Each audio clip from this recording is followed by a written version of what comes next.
वालेकुम दोस्तों, कैसे हैं आप। उम्मीद करती हूँ कि आप खैरियत से होंगे। दोस्तों, पंजाब इस वक्त मौजूद है पार्लियामेंट हाउस के बाहर और यहाँ हमें एफबीआर के पाकिस्तान के कुछ नुमाइंदे मिले हैं जिन्होंने अपनी कारकुनान की यूनियन बनाई हुई है। आइए इनसे जानते हैं कि ये अपनी यूनियन को किस तरीके से लेकर पूरे पाकिस्तान में चलते हैं। और एफबीआर से रिलेटेड तो पूरे पाकिस्तान को मसाइल होते हैं, लेकिन अपने अदारे में इनको किन मसाइल का सामना है, आइए जानते हैं। मेरा नाम ताहिर खान खाकवानी है। मैं चेयरमैन हूँ union all Pakistan FBR employees welfare union. मेरे साथ हैं तारिक महमूद आरिफ, ये हमारे आरटीओ इस्लामाबाद के सदर हैं, और मेरे साथ ये मरकज़ी सदर हैं हमारे ऑल पाकिस्तान के कारी नासिर रहमान साहब। तो पिछले दिनों हम, आपको पता है, एफबीआर के जितने भी हम एम्प्लॉयज़ हैं पूरे पाकिस्तान का टैक्स इकट्ठा करते हैं। पूरी मशीनरी जो चलती है टैक्स सिस्टम से, तनख्वाहें लोगों की चलती हैं, ब्यूरोक्रेट्स की तनख्वाहें चलती हैं, और हमारे मुल्क का जो लोन कर्जा जाता है वो सारा होता है। लेकिन हमारे साथ 2015 से नाइंसाफ़ी हो रही है। यहाँ पे 18 महकमे जिनको डबल सैलरी मिल रही है। सिर्फ वाहिद एफबीआर महकमा जो कमाने वाला है उसको 2015 से इसकी एक सैलरी फ्रीज कर दी गई थी। तो उसके बाद हमारी तवील जद्दोजहद है, ये 2015 से लेकर आप 10 साल देख रहे हैं। इतना हमारे जो लोग वर्किंग क्लास है ना, वो बेचारे उनके चूल्हे ठंडे हो गए हैं। तो उस हवाले से मुलाकात हमारी हुई थी यूसुफ गिलानी साहब से, चेयरमैन जो सेनेट हैं हमारे मुल्तान के, उसमें तारिक महमूद आरिफ साहब थे, हमारे साथ ये मरकज़ी सदर कारी नासिर साहब थे। उन्होंने फिर हमें वहाँ से भेजा था। सलीम मांडी वाला साहब हैं चेयरमैन कैमा कमेटी बराए ख़जाना, कि इनकी बात सुने, इनका मसला हल करवाएं। तो उसमें हम कमेटी के सामने पेश हुए। वहाँ पे वज़ीर ख़जाना भी थे, हमारे एफबीआर के मेंबरान थे, फ्रांस के मेंबरान थे। हम वहाँ रोए पीटे, हमने कहा जनाब हमारे जो गरीब वर्कर है बेचारा मारा ही है, वो उसकी तनख्वाहें रुकी हुई हैं। तो वहाँ पे कारी नासिर साहब ने बात की थी तफसीली। अब ये आपसे बात करेंगे इन्होंने क्या कहा था। जी अस्सलाम वालेकुम। हमने कैमा कमेटी में जनाब चेयरमैन सेनेट स्टैंडिंग कमेटी उनको दरख्वास्त की थी कि हमारा जो ये अलाउंस है, ये जो परफॉर्मेंस अलाउंस है, ये 2001 में ये मंजूर हुआ था जब सीबीआर से एफबीआर बना था।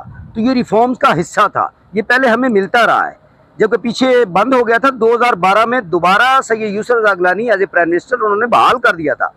लेकिन बाद में फिर जब 18 महकमों का, दूसरे इदारों का जब स्पेशल अलाउंस फ्रीज किया तो उस वक़्त हमारा भी साथ कर दिया गया।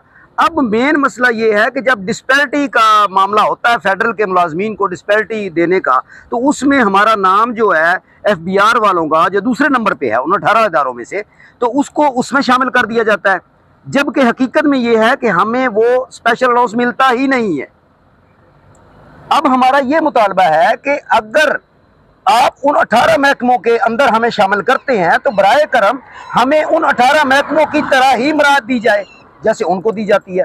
अगर उसमें शामिल नहीं रखते तो फिर डिस्पैरिटी दे दें हमें।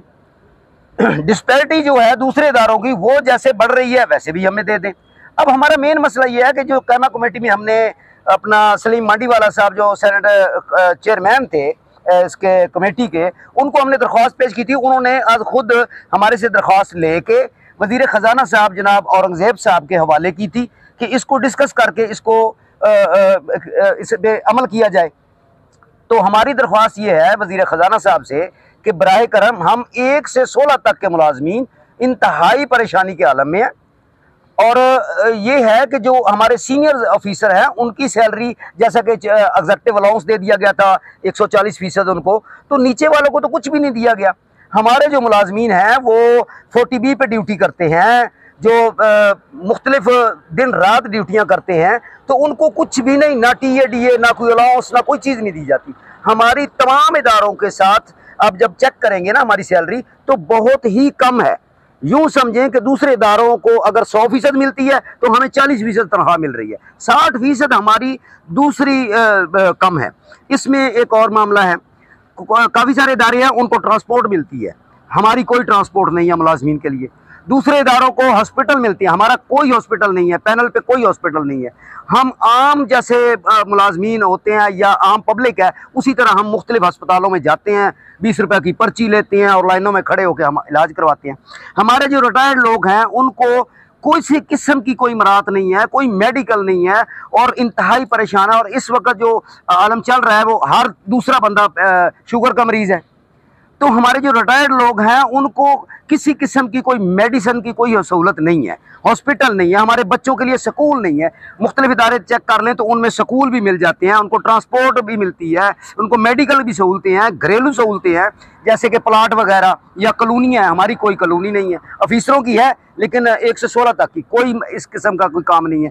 लिहाजा हमारी हकाम बाला से दरख्वास्त है कि वो तो रफ्ता रफ्ता जैसे बजट आएंगे या कोई मामला होगा तो वो आस्ता आस्ता ये हमारे चार्ट ऑफ डिमांड में चीज़ें शामिल हैं, वो जैसे जैसे आपको अल्लाह ताला तौफीक अता फरमाए आप करते रहें। लेकिन मेन इशू ये है कि हमारा अलाउंस जो है, परफॉर्मेंस अलाउंस, ये हमारा हक है, ये रिफॉर्म्स का हिस्सा है। जब CBR से FBR बना था तो हमने बाकायदा एक प्रोसेस के जरिए IJP का इम्तिहान पास किया हम लोगों ने, और फिर जाके हमें डबल सैलरी मिली थी, जो कि नहीं रोक सकते।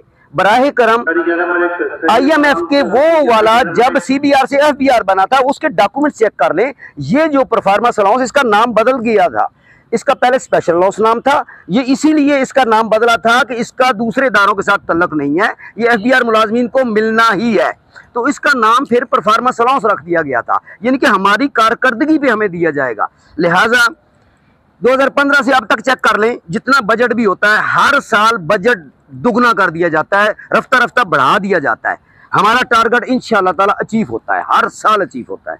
तो हमारी दरख्वास्त है कि बराए करम हम पे रहम किया जाए, वज़ीर ख़जाना साहब को और हमारे चेयरमैन साहब राशिद लंगड़ियाल साहब को और वज़ीर आज़म साहब को हमारी आज जाना दरख्वास्त है कि हम पे मेहरबानी फरमा के हमारा जो परफॉर्मेंस अलाउंस है इसको डीफ्रीज कर दिया जाए जैसा कि दूसरे इदारों को मिल रहा है। मैडम, ये तारिक महमूद आरिफ हम इस्लामाबाद के सदर हैं हमारे, ये भी बात करेंगे इस हवाले से। अस्सलाम वालेकुम रहमतुल्लाहि व बरकातहू। मैं मुख्तसर बात करना चाहूँगा। इस वक्त FBR जो कि पूरे मुल्क का 70-80% बजट क्रिएट करके कलेक्ट करता है, उनकी तनख्वाहें पाकिस्तान में तमाम महकमों से लोएस्ट स्केल के ऊपर हैं। लोएस्ट स्केल को गवर्नमेंट ऑफ पाकिस्तान चेक कर सकती है कि वाकई जो मैं बात करने जा रहा हूँ ये ट्रू है और गलत है। ठीक है, हम इस वक्त सबसे लोएस्ट पे स्केल पे काम कर रहे हैं, हमें किसी किस्म की कोई फैसिलिटेशन नहीं है। बराए करम FBR के एम्प्लॉज़ के लिए हुकाम बाला कोई खुसूसी रहम फरमाएँ और इनकी तनख्वाह को थोड़ा सा इंक्रीज़ करें। 1 to 16 मुलाजमीन FBR के बुरी तरह पिस रहे हैं। जो 17 एंड अबव हैं उनको हमारे चेयरमैन साहब ने माशाल्लाह बहुत ज़्यादा फैसिलिटेशन दी है, उनकी सैलरीज इंक्रीज़ की हैं। हम इस बात पे भी खुश हैं कि हमारे अफसरान बाला की तनख्वाहें बहुत अच्छे स्केल्स पे चली गई हैं, लेकिन हमारी रिक्वेस्ट है, इल्तमास है कि हमारी भी तनख्वाहें थोड़ी सी बढ़ा दी जाएँ। ये जो हमारे कारकुनान हैं FBR के, ना सिर्फ इनको इनके मुतालबात जो है वो मानने की ज़रूरत है, बल्कि इनकी हौसला अफजाई के लिए मज़ीद इक़दाम उठाने की भी ज़रूरत है। अपना और अपनों का ख्याल रखिएगा, बंजारन के साथ रहिएगा। अल्लाह निगहबान।